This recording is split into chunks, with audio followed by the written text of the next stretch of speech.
గత కొద్ది కాలంగా ఆందోళన, చెరువులు కుంటలు నిండలేదనేటువంటిది, ప్రాజెక్టులు ఇంకా జలకళ రావాలని కోరుకుంటున్న సందర్భంలో సమృద్ధిగా వర్షాలు పడతా ఉన్నాయి. ఇంకా 2-3 రోజులు కూడా వర్షాలు ఉన్నాయి. ఆ వర్షాలు కూడా కుండపోతగా ఒకటేసారి పడి మానుకోకుండా మధ్య మధ్యలో వర్షం పడి రిలీఫ్ ఇవ్వడం వల్ల ఎక్కడ కూడా పునరావాస చర్యలు ఏర్పాటు చేసేటువంటి అవకాశం రాలేదు. దాని తర్వాత ప్రాణ నష్టానికి సంబంధించక్కర్లేదు.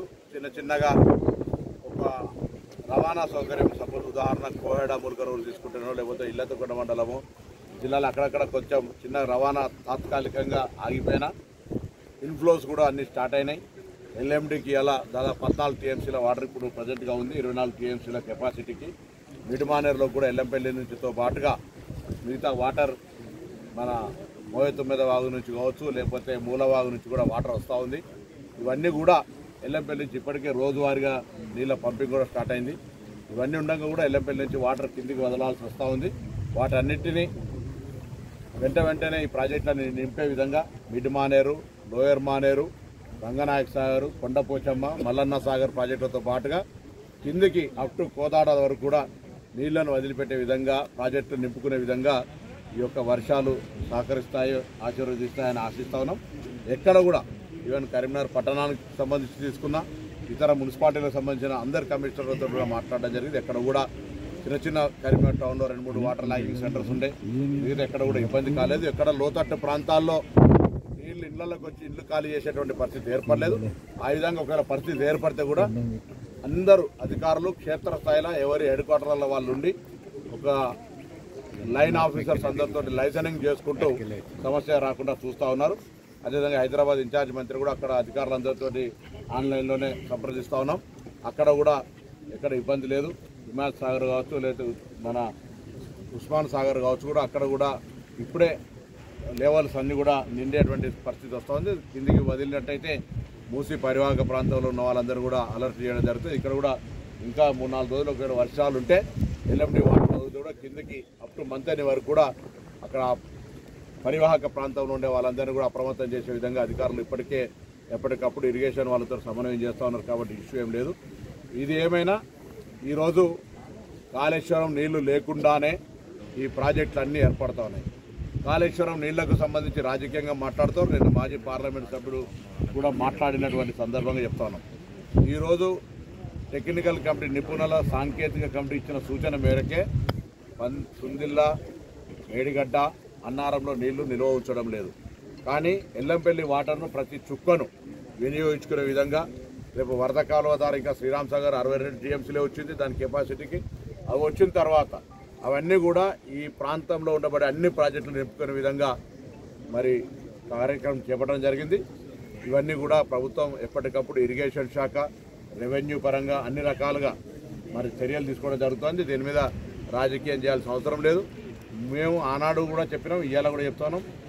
ప్రాణహిత చెవేళ్ళ నుండి వచ్చే నీళ్లు తమ్మిడిహట్టి నుంచి ఎల్లంపల్లికి తీసుకొచ్చి, గుండెకాయ లాంటి ఎల్లంపల్లి నుంచి మిడిమానేరు తీసుకొచ్చినట్టయితే మిడిమానేరు కింద ఉన్నటువంటి లోయర్ మేనర్ కావచ్చు, రేపు గౌరవెల్లి గంటిపల్లి కావచ్చు, రంగనాయక సాగర్ కావచ్చు, కొండపోచమ్మ కావచ్చు, మల్లన్న సాగర్ కావచ్చు, ఇవన్నీ కూడా తీసుకుపోయేటువంటి ఒక పరిస్థితి ఉండి కూడా అది కాకుండా కిందికి వృధాగా చేసినారనేటువంటిది ఎస్టాబ్లిష్ అవుతుంది ప్రజల్లో. ఇది పూర్తిగా మాకు ఇంకా రేపు భవిష్యత్తులో ఇబ్బంది కలుగుతుందని మొండి వాదన చేసే ప్రయత్నం చేస్తారు. కానీ భగవంతుడు వారికి ఆ అంశాన్ని కూడా అవకాశం ఇస్తలేడు. ఎట్లయితే పార్లమెంట్లో 0 రిజల్ట్ వచ్చిందో ఇప్పుడు కూడా ప్రకృతి సహకరించి ఉండాపోత వర్షాలు కాకుండా గ్యాప్ ఇచ్చుకుంటూ వర్షాలు పడడం వల్ల నీటి చుక్క ప్రతిదీ వినియోగంలోకి వచ్చి అది ప్రాజెక్టులోకి రావడము, చెరువులోకి రావడము, పొంగి పొర్లిపోయే వృధా అయ్యేటువంటి పరిస్థితి లేకుండా జరుగుతోంది. ఇది శుభసూచకం. అదేవిధంగా ఇవన్నీ కూడా తొందరలో 2-3 రోజులు వర్షాలు ఈ విధంగానే పడి నిండినట్టయితే అందరికీ కూడా జలకళతో ఎప్పటికీ రాబోయే కాలంలో వ్యవసాయం మరొకసారి ఈ రాష్ట్రంలో ఇబ్బంది లేకుండా జరుగుతుంది. ఆ విధంగా జరగాలని ప్రతిపక్షాలు కూడా కోరుకోవాలి. రాజకీయాన్ని ఇంకో విధంగా చేయండి తప్ప వర్షాలు, ప్రాజెక్టులు, వ్యవసాయం పేరు మీద రాజకీయం చేయడానికి కోరుతాను. అదేవిధంగా ఇప్పటికే ముఖ్యమంత్రి గారు చీఫ్ సెక్రటరీ గారికి ఆదేశించినారు. చీఫ్ సెక్రటరీ గారు కూడా జిల్లా కలెక్టర్లందరికీ అప్రమత్తం చేయడంతో పాటుగా కంట్రోల్ రూమ్ ఏర్పాటు చేసుకున్నారు.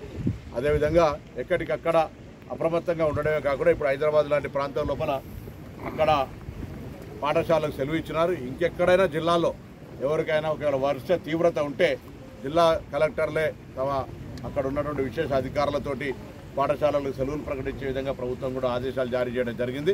సో అన్ని రకాలుగా ప్రాణ నష్టం జరగకుండా పునరావాస ఏర్పాట్లు చేయాల్సి వస్తే లోతట్టు ప్రాంతాల్లో ప్రజలను అప్రమత్తం చేసేందుకు పోలీసులు, రెవెన్యూ, మొత్తం యావత్ తెలంగాణ యంత్రాంగము, మా ప్రజాప్రతినిధులు కూడా గౌరవ శాసనసభ్యులందరినీ కోరుతా ఉన్నాం. నిన్నటి నుంచి మా ప్రభుత్వ విప్పుల ద్వారా అందరు ఎమ్మెల్యేలకు కూడా సందేశం ఇచ్చినాం. స్థానికంగా ప్రజలతో మమేకమై ఎక్కడైనా ముంపుకు గురైనా ఎవరైనా ఇబ్బందుల్లో ఉంటే పునరావాసంతో పాటుగా అన్ని రకాల చర్యల్లో పాలు పంచుకోవాలని పార్టీ నాయకత్వం కోరుతా ఉంది. ప్రభుత్వం తరఫున కూడా ప్రజాప్రతినిధులందరూ కూడా విజ్ఞప్తి చేస్తారు. ముఖ్యంగా ఈ లో లెవెల్ బ్రిడ్జెస్ దగ్గర చాలామంది వెళ్తున్నారు. అక్కడ కొంత సెక్యూరిటీ ఏర్పాటు చేసే అవకాశం ఉంటాయి.